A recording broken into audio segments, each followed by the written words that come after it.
Saudara, sebanyak 78 pegawai Komisi Pemberantasan Korupsi menjalani sanksi permintaan maaf terbuka di Gedung Juang KPK Senin siang. Para pegawai tersebut terbukti menerima pungutan liar berdasarkan sidang Dewan Pengawas Etik KPK. Para pegawai membacakan secara bersama-sama permintaan maaf. Mereka mengaku telah melakukan pelanggaran etik dan berjanji tidak mengulanginya lagi.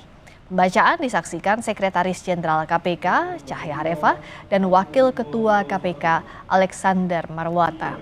Permintaan maaf merupakan tindak lanjut putusan Dewas KPK terkait pungli di rutan KPK.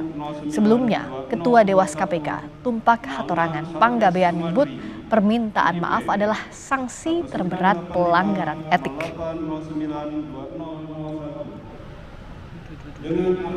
Bahwa sanksi yang dijatuhkan terhadap para terperiksa adalah sanksi berat berupa permohonan maaf secara terbuka langsung. Jadi ada dua, satu mengenai putusan yang berhubungan dengan penjatuhan sanksi berat, sebagaimana yang saya sampaikan tadi, ada berjumlah 78 terperiksa.